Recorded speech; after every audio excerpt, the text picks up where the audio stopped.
And that's not all. Not only are we going to throw in this beautiful 24 by 30 inch game board, but we'll also throw in some playable characters with matching minis.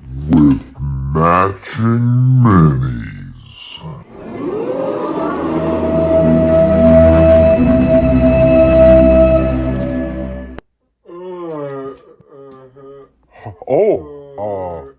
Some? How many playable heroes with matching minis are we talking about here? I'm glad you asked, zombie co-host. not just one, Not even 2, 3, 7. not 4, but 5. not 5, 6, 8, or 9, 10, 11. or 7. not even 12. Actually, it is 12. 12 playable characters with matching minis. With matching minis. Minis. 12 playable heroes with matching minis? With their own unique stats and abilities? How can you even keep track of that many playable heroes with matching minis?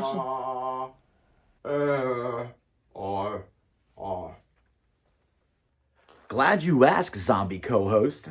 Heroes are divided into 4 races. Blue dwarves, green orcs, yellow elves, and red humans. Each of these heroes then being divided into one of 4 classes: fighters, rogues, mages, or clerics. With each of these classes having a passive trait that's unlocked through a simple leveling mechanic. Wow, this game really has it all. But does it have a menagerie of crazy creature encounters?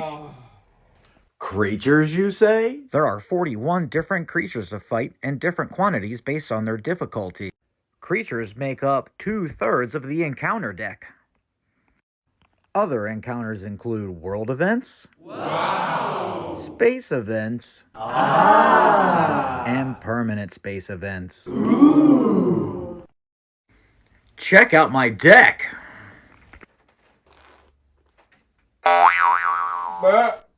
Now that is one impressive deck. Thanks, zombie co-host. I can't stop looking at it. This has never happened to me before.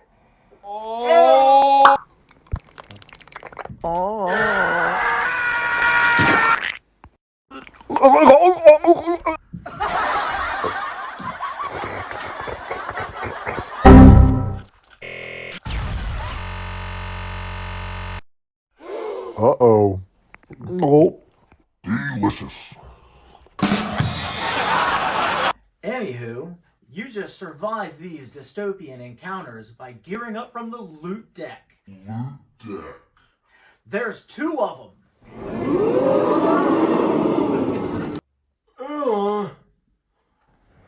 Two decks? You can really double penetrate the fun that way.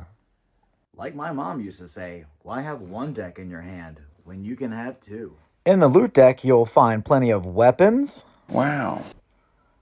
Armor. Wow. Trinkets. Wow. Chems. Wow. And smut. Gotta have that smut. Gotta have that smut. Loot will become your hand, which is 20 cards. Any more than that, you gotta leave them on the board.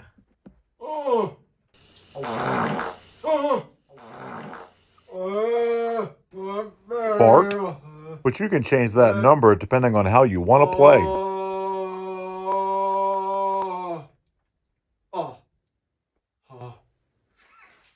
Also in the loot deck are plenty of crafting materials for upgrading wearable loot, making you more powerful, and creating new things like traps. So what's the point of all of these shenanigans?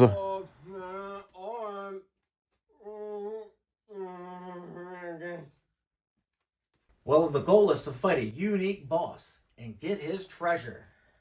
returning it to your home corner where you started. But that's easier said than done, because any other hero has a chance to fight you and steal it. And all they gotta do is get home with it, and then they can win. So the second half of the game becomes very PvP heavy, where the first half is fighting those silly creatures and beating them into loot.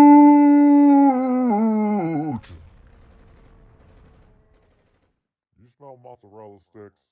Remember, the only unfair fight is the one you didn't win, so win at all costs.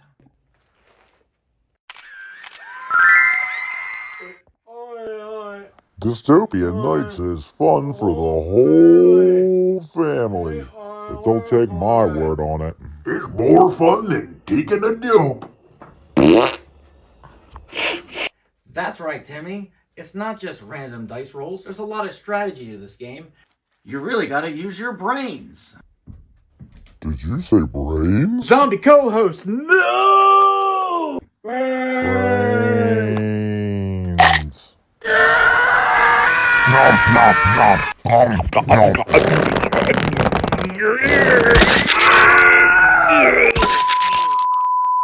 Order now and get what people are calling the Game of the Week. Get Dystopian Knights now for one easy payment of $50. Certain side effects show up in some players, which include dizziness, mania, insomnia, sexual dysfunction, constipation, gas with oily discharge, nausea, stroke, Bell's palsy, time loss, delusions of grandeur, whatever little Kev had on It's Always Sunny, bleeding nipples, measles, weight gain, impotence, smelly asparagus pee, spontaneous combustion, divorce, seasonal allergies. Do not operate machinery while playing. Do not drink battery acid while playing. If you've experienced Dystopian Nights for longer than 4 hours, just keep playing. Consult your doctor before playing Dystopian Nights today.